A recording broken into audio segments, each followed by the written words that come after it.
ini 2 kali wali kota di Solo menang. Kemudian ditarik ke Jakarta, gubernur sekali menang.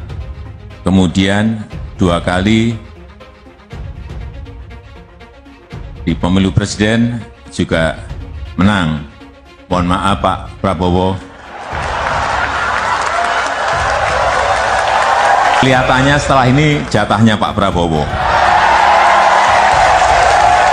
Kenapa kita membutuhkan pemimpin yang namanya Pak Prabowo Subianto dan Gibran Raka Buming Raka? Saudara-saudara semua, Indonesia adalah negara besar.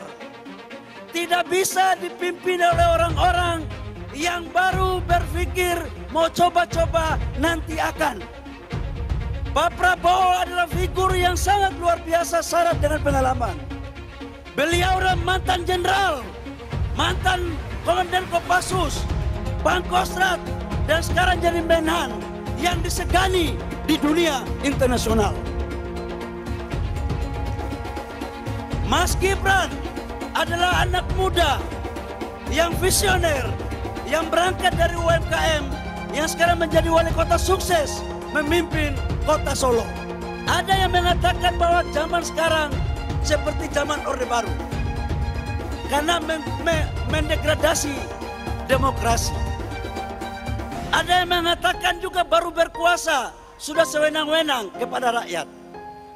Bapak Ibu semua, saya ingin menyampaikan kalau di zaman Orde Baru partai itu cuma 3, Golkar, PDIP, dan P3. Tidak ada partai lain. Dan menteri yang banyak dulu itu cuma partai Golkar. Tapi di zaman reformasi, sejak 2014 sampai dengan 2023 sekarang, menteri terbanyak itu adalah menteri dari partai pendukung pemerintah. Di antaranya adalah PDIP, Golkar, Nasdem, PKB, dan P3. Jadi sebenarnya siapa yang Orde Baru itu? Kalau ada capres-capres atau cawapres yang menyinggung kita, jangan kita tanggapi berserius terlalu. Kita happy aja, kita santai saja. Biasanya kalau yang sudah mau kalah itu panik dan bawaannya marah-marah saja. Itu biasanya marah-marah saja terus. Dan kalau yang menang itu biasanya senyum-senyum saja. Dan insya Allah saya yakinkan Prabowo Gibran insya Allah akan memenangkan pertarungan Pilpres pada 2024 tanggal 14 Februari. Setuju? Kayaknya sih PDIP sudah all out perang terbuka pada Jokowi. Yang pegang komando adalah sang ketua umum sendiri. Dia menyamakan penguasa saat ini dengan Orde Baru. Dan Megawati menyerukan para relawan untuk tidak ragu melawan. Yang menarik juga, PDIP mencabut gugatan terhadap Rocky Gerung. Beberapa waktu yang lalu kan PDIP marah karena Rocky menyebut Jokowi sebagai bajingan tolol. Sekarang karena merasa sependapat dengan Rocky bahwa Jokowi memang bajingan tolol, PDIP sudah mencabut laporan soal Rocky ini. PDIP nampaknya sudah tiba pada kesimpulan ketertinggalan suara Ganjar hanya bisa diatasi kalau mereka kini bertindak ofensif. Ini lantas dilanjutkan dengan pernyataan ketua tim kampanye Ganjar yang mengajak relawan melawan kezaliman masif.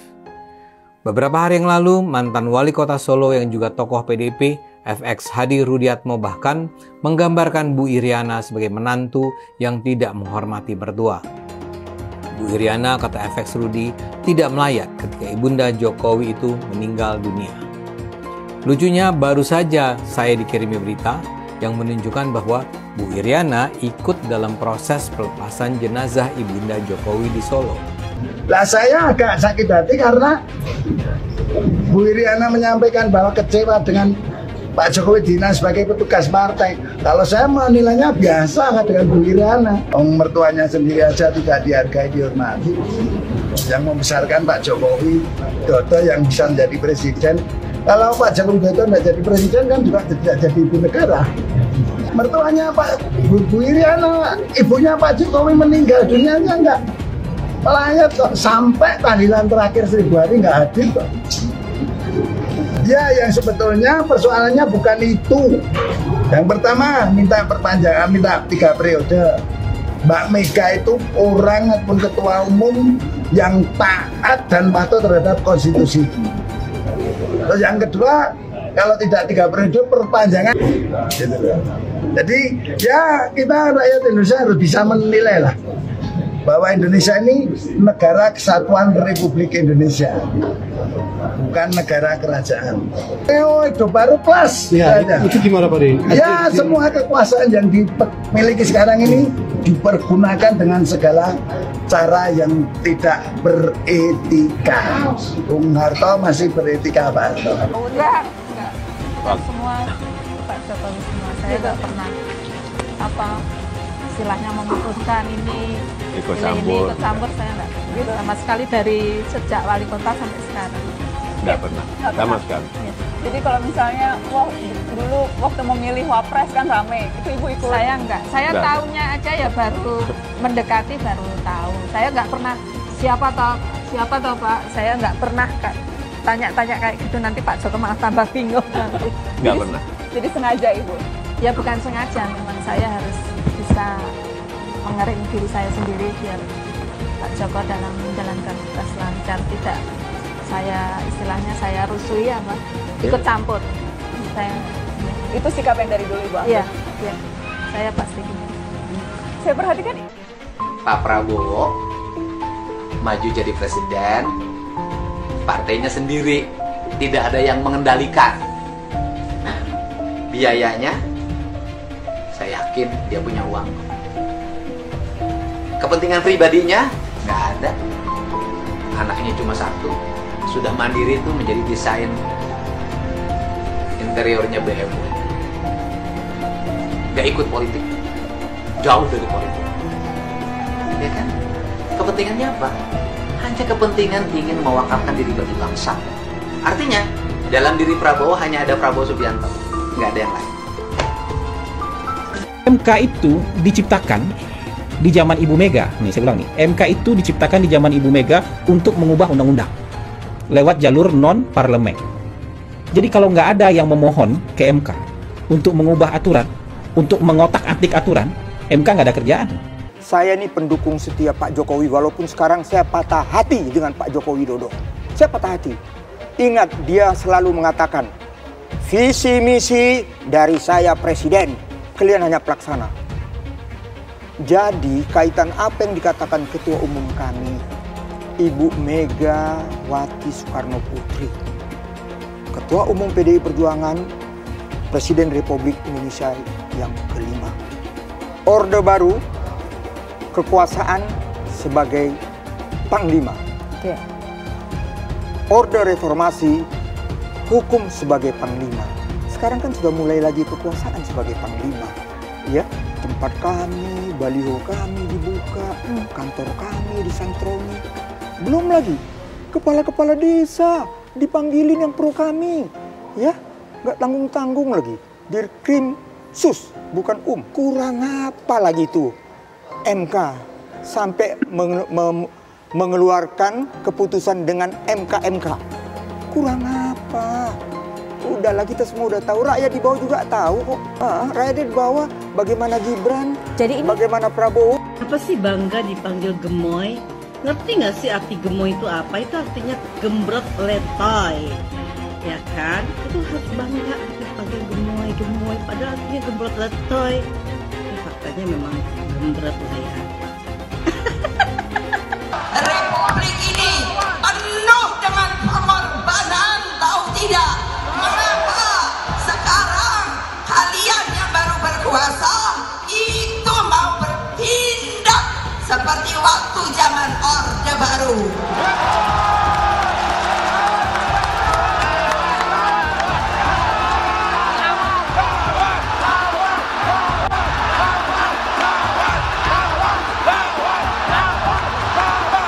Berani tidak?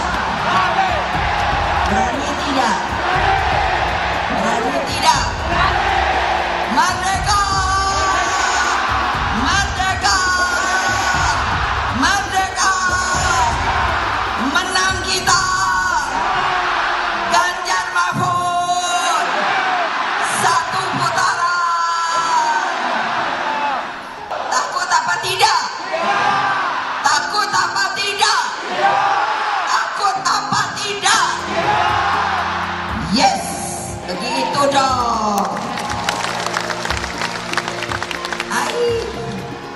Ibu nggak boleh ngomong gitu, tapi udah jengkel, tahu nggak? Saya selalu menggaungkan yang namanya narasi keberlanjutan, narasi penyempurnaan. Jadi nggak ada yang namanya arah baru atau perubahan. Kalau surveinya bagus, kita kerja keras lagi, biar bisa satu putaran. Bahwa sudah saatnya pemuda memimpin bangsa Indonesia. Prabowo Gibran! Saya ulangi sekali lagi semua, Prabowo Gibran! Cara reformasi dilokomotif juga oleh anak muda. Terus kenapa orang mempersoalkan kalau anak muda yang memimpin bangsa ini? Pemudalah yang akan menentukan siapa capres dan cawapres yang akan menang di pertarungan Pilpres 2024. Nah, yang pasti kalau buat saya dibandingkan misalnya Pak Gibran jadi maju gitu, Mas Gibran gitu ya. Ya saya pilih Ganjar sama Mahfud lah, karena lebih teruji kan. Anda jadi wali kota baru 2 tahun 3 tahun kan belum teruji juga. Ini urus negara loh, mau jadi presiden loh. Kalau Anda belum lengkap, belum pernah di legislatif, belum nasional ya maksudnya DPR, kan DPR belum ngerti nih pemerintahan seperti apa. Anda belum pernah di eksekutif yang tingkat provinsi, Anda nggak ngerti jadi presiden nanti. Ini bukan soal belajar-belajar, coba-coba loh. Ini negara dipertaruhkan untuk 2045. Kita kan mau mencapai 100 tahun ini mau jadi apa? Kalau coba-coba, ini negara sebentar lagi 300 juta penduduk kita. Mana boleh kita kasih orang coba-coba. Saya tidak meremehkan anak muda ya. Anak muda bisa lebih kreatif gitu ya.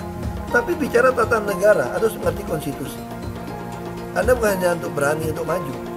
Kalau cuma berani maju banyak bisa kita pilih orang berani maju. Tapi yang lengkap dengan track record ini kan butuh waktu pembuktian. Pasti. Pak Ganjar, Pak Mahfud yang lebih pengalaman. Saya tidak mau anak cucu saya harus nunggu sekian tahun lagi. Pengalaman Jakarta gitu kan, nunggu lagi mundur. Males sudah. Jadi kita nggak usah coba-coba deh. Udah jangan dengerin janji-janji manis orang. Buktikan aja selama ini bagaimana. Lebih setuju lagi apa yang disampaikan calon presiden Pak Ganjar Pranowo. Tadi saya bisik-bisik ke beliau, Pak, nanti habis dilantik, besoknya langsung masuk ke kedaulatan pangan. Nggak usah lama-lama. Perencanaannya disiapkan sekarang, begitu dilantik besok langsung masuk ke kerja kedaulatan pangan. Sehingga swasembada pangan, ketahanan pangan, kedaulatan pangan itu betul-betul kita miliki. Dan saya yakin Pak Ganjar mampu menyelesaikan ini. Ya kita jujur aja ngomong, kalau Anda mau jadi presiden dan wakil presiden, nah, kalau tanya sama saya, kamu mau jadi politisi, mau jadi apa sih?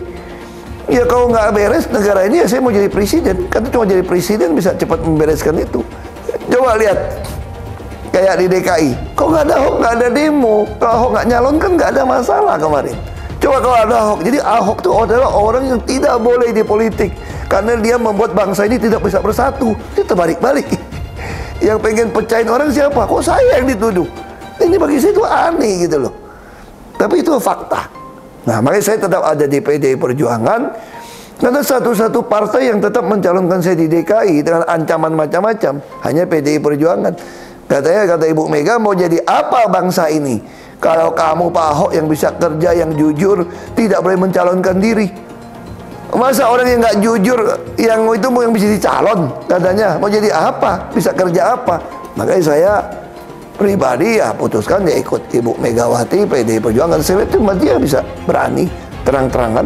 Kalau di DKI dulu saya sudah mundur, dianggap bikin kacau, bisa bikin demo. Ini sesuatu yang aneh menurut saya gitu loh. Nah, Ibu Mega nggak boleh mundur, harus maju. Mau jadi apa bangsa ini katanya? Kalau kamu ditekan untuk mundur. Nah itu yang saya sampaikan. Bilang dihalang-halangi, Anies masih sering bikin acara di sana-sini. Bebas pula. Duh, nggak capek apa ngibulin rakyat mulu, Pak?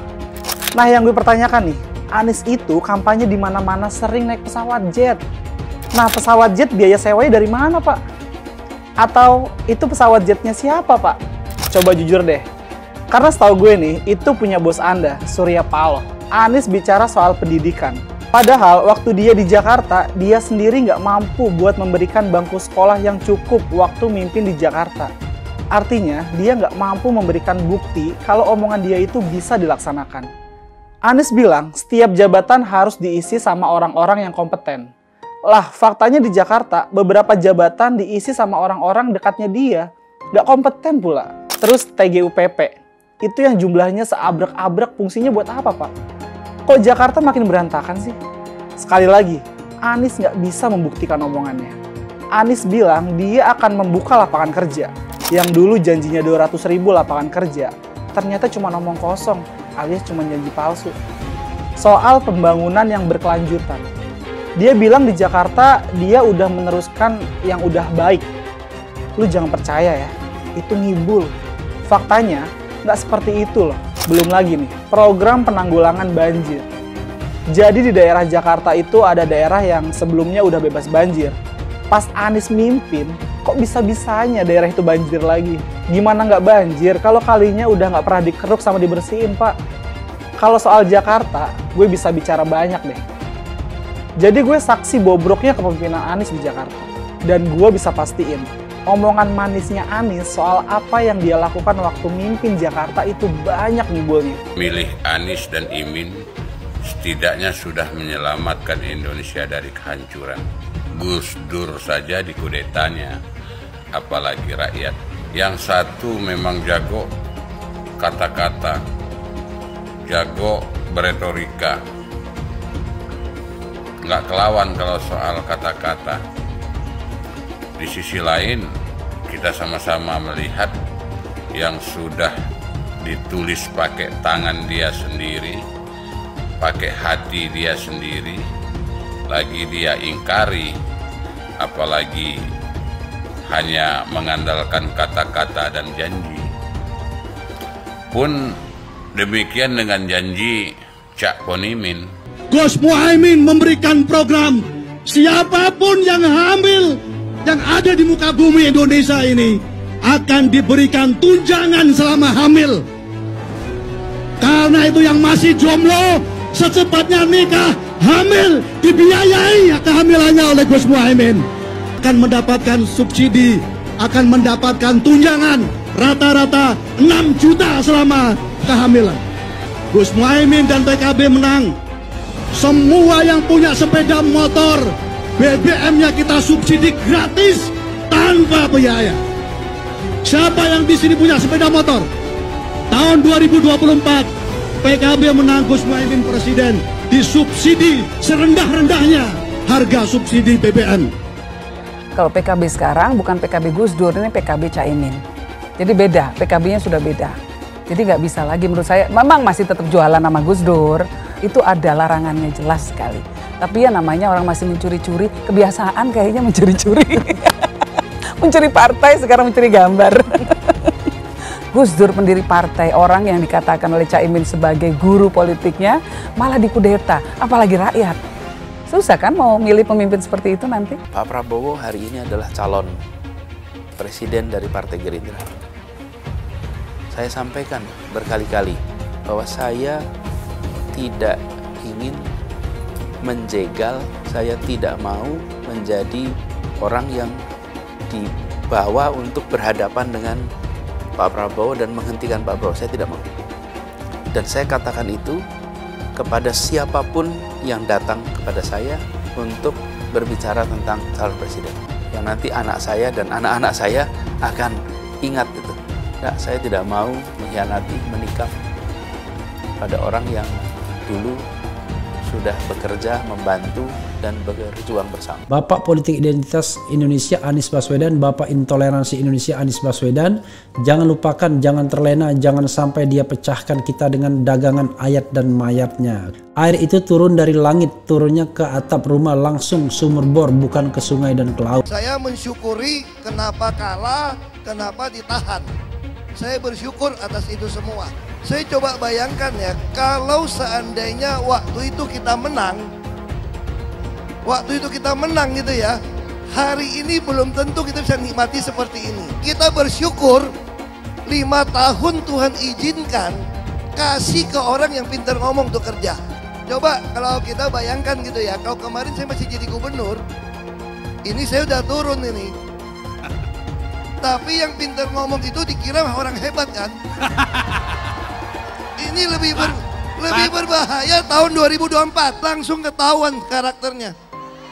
Langsung ketahuan itu. Di saya juga ada kutipan Pak di kamar saya Pak.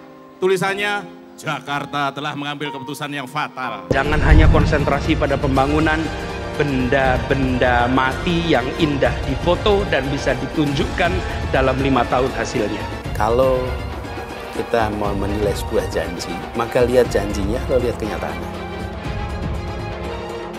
Dulu janjinya apa ya?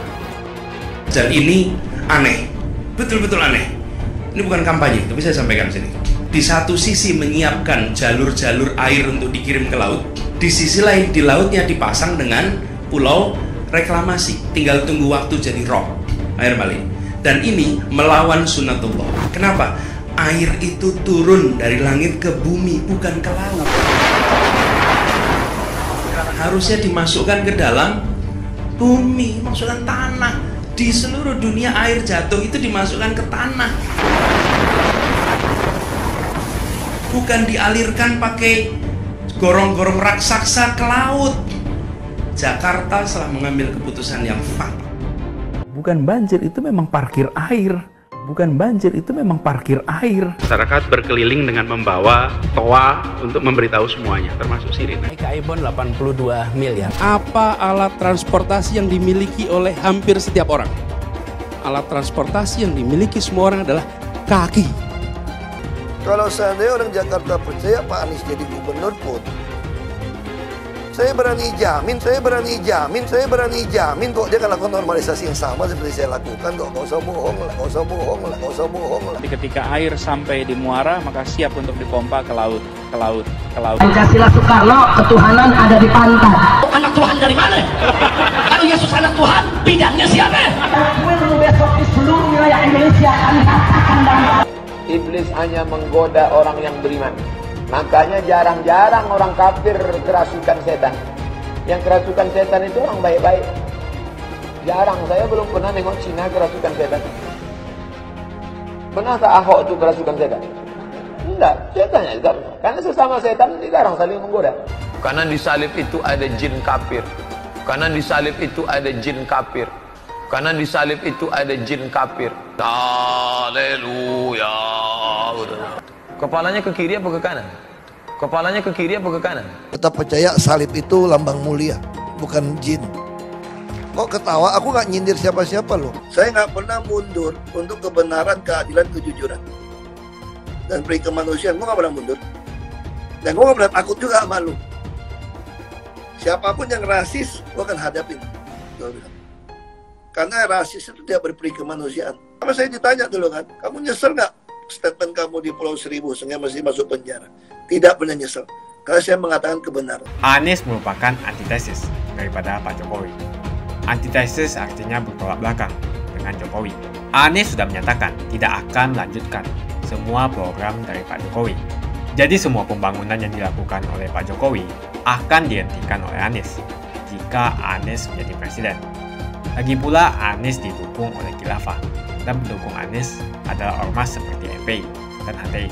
Apa kita mau FPI dan HTI kembali di Indonesia jika Anies memimpin? Anies juga dikenal sebagai bapak politik identitas yang menghalalkan segala cara untuk menggapai kekuasaannya, termasuk menggunakan politik identitas berbasis agama. Lihatlah di kasus Ahok waktu itu. Kita sudah bisa melihat hasil kerja Anies selama 5 tahun di Jakarta. Tidak ada satupun janji yang dipenuhi dan tidak ada kinerja yang bisa dibanggakan. Dari DP 0%, OKOC, kelebihan bayar, Formula E, banjir, sumber resapan, jalan rusak, dan gonta-ganti nama jalan. Lihatlah rekam jejak Anies selama 5 tahun. Bayangkan Indonesia ke depan jika dipimpin oleh Anies. Dan bayangkan jika Anies menang. HTI dan FPI, ormas khilafah yang dibubarkan itu akan dikembalikan oleh Anies. Apakah kita mau Pancasila diganti jadi khilafah? Perkataan Ahok sudah terbukti dan Jakarta sudah menjadi korban. Jangan biarkan Indonesia menjadi korban kibulan Anies Baswedan.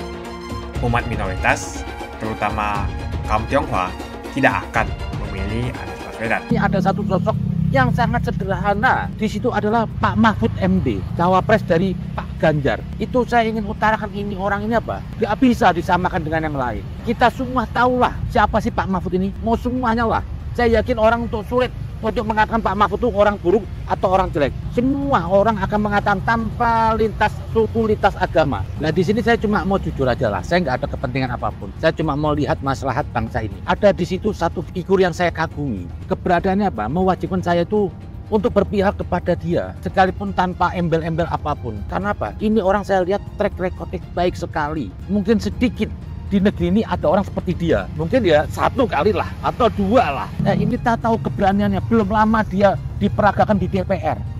Seorang Mahfud menghadapi segitu banyak orang DPR dengan santun, dengan bagus. Ada lagi perkataan dari Gus Dur mengatakan apa? Gus Dur menjulukin Pak Mahfud itu sebagai peluru tak terkendali. Dan itu terbukti. Kenapa Pak Mahfud?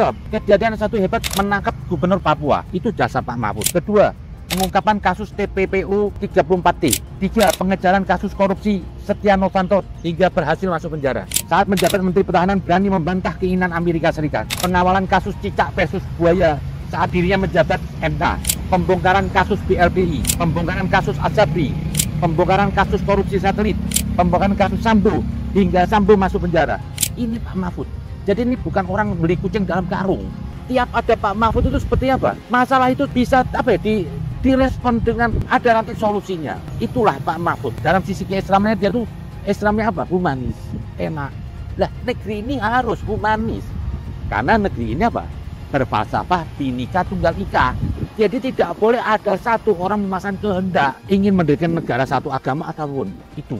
Dan Mahfud bisa menjelaskan dengan apa? Dengan literatur agama. Jadi sudahlah. Lah inilah Pak Mahfud. Negeri ini cuma satu, penegakan hukum aja. Kalau hukum itu jadi tegakkan, selesai negeri ini. Negeri ini rusak karena apa? Penegakan hukum nggak ada yang benar. Pilih kasih.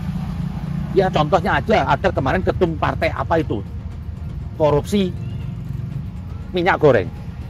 Kok terus beritanya hilang? Apa ditukar dengan cawapres? Saya nggak tahu. Ini rakyatnya cuma bertanya. Jadi menganggap apa? Hukum ini bisa dijual beli, tergantung siapa penguasanya. Ini orang emang dilahirkan dari prestasi dirinya. Jadi emang prestasi datang dari dirinya sendiri. Inilah yang dibilang orang bijaksana. Kalau orang cuma dompleng orang tuanya supaya dirinya terhormat, itu licik, itu kosong. Ini Pak Mahfud. Jadi lah dengan Pak Mahfud ini saya melihat apa? Saya sulit untuk memilih yang lain. Saya berasa berdosa kalau tidak mendukung dia. Kenapa? Tuhan udah kasih orang baik. Kalau kita nggak pilih, jangan salahkan Tuhan. Kalau besok negeri ini amburadul. Ini bukan kebencian, saya cuma semata Pak ingin negeri ini baik. Inilah Pak Mahfud yang tadi saya ceritakan tadi. Saya kenal dia. Saya jalan pernah sama mereka, sama Pak Mahfud. Saya lihat ini dari ujung kepala, ujung kaki. Ini orang kok sederhana betul. Pernah saya tanya, Pak, waktu Bapak periode kemarin itu, Bapak nggak menjabat presiden, sudah berapa menit dirubah, Bapak kecewa apa enggak? Enggak. Bayangkan, sudah beli baju putih, sudah pamit sama ibunya, tidak jadi itu pencapresan. Tak masalah lah sudah, dia bilang. Tapi dia sekarang dipilih lagi. Umumnya, orang kalau mau jadi cawapres itu harus punya partai, punya duit banyak. Nah, ini Pak Mahfud seorang diri non partai, nggak punya duit. Tahun kemarin dicalonkan, dibatalkan. Kok bisa ditukar ini tahun ini periode ini? Tanpa dia harus menjilat, mencari-cari, punya duit. Alhamdulillah Ibu Megawati instingnya bagus, bisa menunjuk orang baik ini. Dan dicapreskan kali. Ini saya anggap apa? Sekalipun belum menang, ini sudah menang. Inilah keberadaan Pak Mahfud ini. Saya bukan di sini apa? Bukan kebencian dengan partai lain. Bukan dengan mau saya benci dengan Prabowo atau jangan kita. Enggak. Saya mau bicara apa adanya, ini nurani saya. Saya nggak ada kebencian. Sekalipun dengan Pak Jokowi. Mungkin dialah presiden yang pernah saya banggakan, yang saya perjuangkan. Cuma ini hari saya mungkin berpihak kepada Ganjar dan Mahfud. Karena dua orang ini saya perhatiin hampir apa ya, sulit mau dicari kesalahannya. Ada mungkin dia salah satu kecil lah, nggak prinsip. Kalau dibanding yang lain mungkin saya masih melihat di sini lebih baik.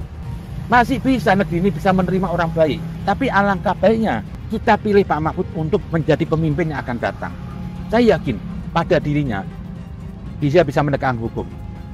Dia seorang dari bawah dan dia akan membela rakyat kecil.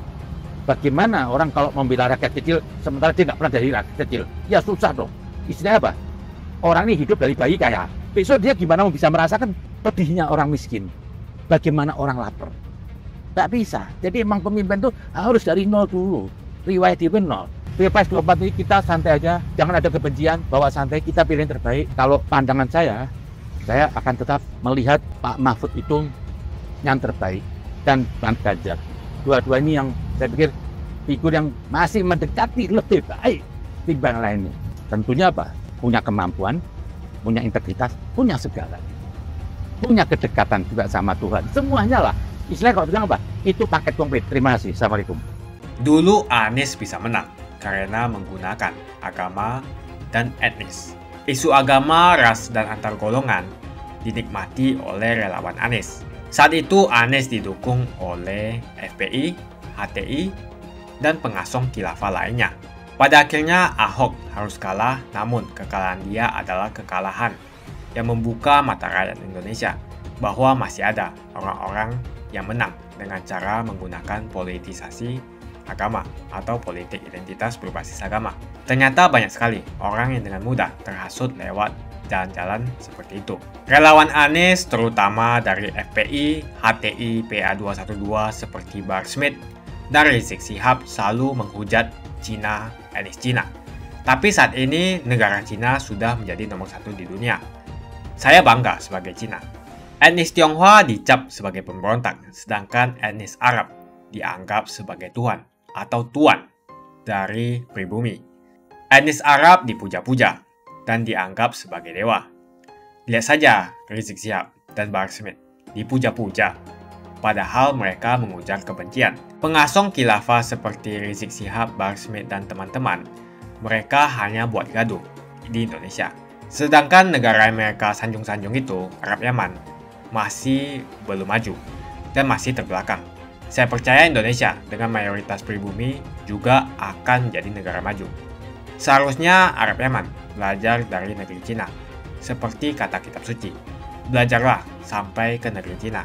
Anies dan juga pendukung Anies seperti Rizik Syihab, Bahar Smith, dan kelompok-kelompok HTI dan FPI harus belajar ke negeri Cina supaya tidak lagi melakukan kelebihan bayar. Yang jelas saya memilih pribumi, bukan yang dari Yaman. Ganjar jelas pribumi, nasionalis, dan pasti akan melanjutkan visi dan misi dari Pak Jokowi. Suara Ahok merepresentasi warga minoritas, dan etnis Tionghoa mendukung Ganjar Pranowo. Ahok pasti akan mendukung Ganjar, karena Ahok anti radikalisme. Ahok yang jelas tidak akan mendukung Anies Baswedan, karena Anies Baswedan didukung oleh kelompok khilafah, HTI, dan FPI, ormas terlarang itu. Anies merupakan antitesis daripada Pak Jokowi, dan diragukan kenasionalisannya, apalagi pribumiannya. Antitesis artinya bertolak belakang dengan Jokowi. Anies sudah menyatakan tidak akan melanjutkan semua program dari Pak Jokowi. Jadi semua pembangunan yang dilakukan oleh Pak Jokowi akan dihentikan oleh Anies jika Anies menjadi presiden. Lagi pula Anies didukung oleh khilafah, dan pendukung Anies adalah ormas seperti FPI dan HTI. Apa kita mau FPI dan HTI kembali di Indonesia jika Anies memimpin? Anies juga dikenal sebagai bapak politik identitas yang menghalalkan segala cara untuk menggapai kekuasaannya, termasuk menggunakan politik identitas berbasis agama. Lihatlah di kasus Ahok kali itu.